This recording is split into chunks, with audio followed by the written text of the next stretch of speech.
That's better. I'm going to read a few pages from the middle of the book, and it's always challenging for me to choose the right excerpt to read, and so I don't want to choose something with a lot of wordy description, because I know you've all been here quite a while already, and I don't want to do a lot of dialogue because I don't do voices very well, and everybody gets very confused. So in this case, it was a very easy decision because I have two young children here, so I chose the only few pages that contain no cursing, brutal violence, or adult innuendo. So for the rest of you, I apologize. And if you just bear with me for about 5-10 minutes, there's a brief reference to a Irish transsexual serial killer, so it's not like I'm not throwing you a bone here. Toby's phone bleeped, 2 sharp tones. "It's 7 o'clock, James said in his ear.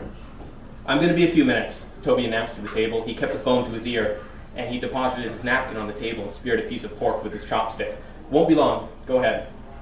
The rain had lessened. He hunched beneath the awning, buttoning his jacket against the cold. "You at home?" he asked. "Yes," James answered. The line was quiet for a moment. "There's a good front line on." "Yeah?"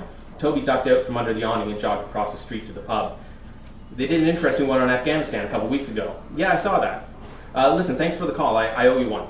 "Okay, see you tomorrow. Good night." Toby turned off his phone and shouldered his way through the bar until he could claim a seat beneath the television. He pointed at the Guinness spout and watched as the bartender worked the froth from the head of his beer. "Whose birthday?" he yelled as the bartender leaned close to make change. "Book launch," the bartender shouted back, slapping coins on the bar top. You can appreciate the irony.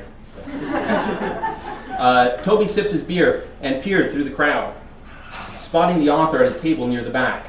Early 20s, buzzed hair, glasses with heavy black frames, a silk shirt with ruffled sleeves that reminded him of the Cubans that he had lunched with last year. There was a stack of books on the bar, so Toby flipped one over and learned it was the fictional diary of an Irish-born transsexual serial killer in 1970s Hell's Kitchen, which the Village Voice had called startling and magical. The paperback was 350 pages of small type, unbroken by chapter headings or punctuation, and written in some sort of lowercase Gaelic slang. Apologize to James Kelman on my behalf, please. A shout had gone up from the rear table, and Toby looked over to see a crowd hoisting martinis high in the air. This was Matthias's world, he thought, as he returned the book to its pile, the shriek of applause, the echo of celebrity. He wondered sometimes whether he'd have been happier dropping out of graduate school to pursue his early ambition of photographing ecological crises, but he had been spooked by the notion of purely creative expression. Science forced you back to the waterhole of original research for fame and publication, whereas the writers, actors, visual artists, and graphic designers that Matthias invited to his Saturday night parties and late Sunday brunches hung their careers on things as intangible as a turn of phrase or peripheral smear of cadmium. Toby tried to imagine what it would be like to mouth another's words from the empty stage without really knowing whether they were gibberish. From which corner of the dark auditorium would the first hoot of derision come? Would you even hear it, or would it be a rustling of coughs, bodies shifting in seats, a single stifled yawn? He'd been staring absently at the soccer game on television when Matthias's cell phone commercial came on, and he instantly recognized the broken-down VW bus in front of the deserted gas station, the endless procession of circus acrobats winding out single file. Toby had seen the commercial 3 or 4 times now, and he still didn't get it, chalking it up in retrospect to one of those increasingly surreal juxtapositions between product and consumer that nobody stopped to question because they'd already bought into the stylishness of the moment. Empty city streets hosed down for cornering sports cars, the earnest discussion of erectile dysfunction between man and wife. He suspected that there was a lot of this sort of sociological shorthand which he was expected to buy into. And he wondered whether role models like the discriminating coffee drinker or the weed-whacking home gardener were merely intended to keep people anchored in their lives while the ambitious few scrabbled up the ladder of success. Looking around the room, he had a hard time picturing the gathered literati as anything other than actors in the disjointed 30-second dramas that the rest of the world was forced to live. Apologies. Someone was reading aloud from a book review, and Toby caught snatches of literary criticism over the drone of barroom conversation. The use of metafictional devices allows for an artful complexity of autobiographical analysis not otherwise accessible outside postmodern narrative.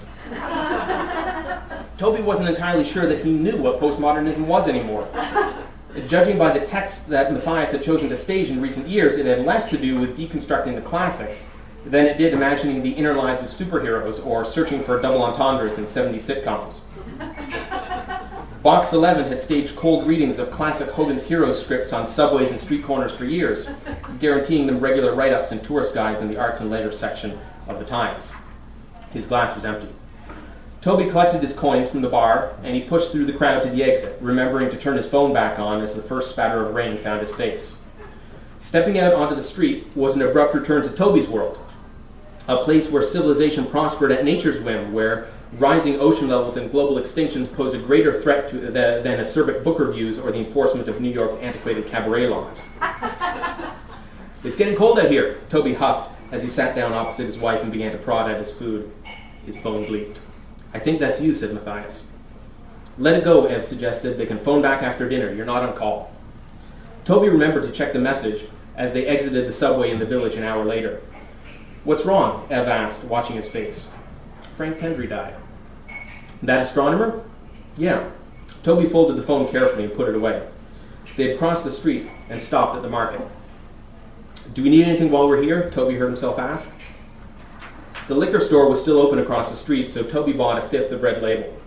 Will was awake when they let themselves in, watching a movie with the sound turned low and a bowl of tortilla chips balanced in his lap. It was the Treasure of the Sierra Madre, and Toby felt a brief moment of pride that his son had chosen one of the DVDs from his bookshelf.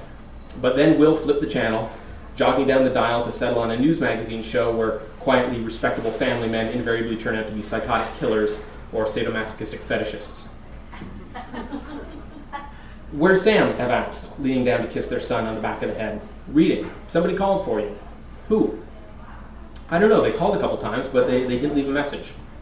Toby hung his coat in the hall, and he went downstairs to check on his younger son. The light was on in Sam's room, and a copy of Prince Caspian was carefully bookmarked on the night table. "Anyone awake in here?"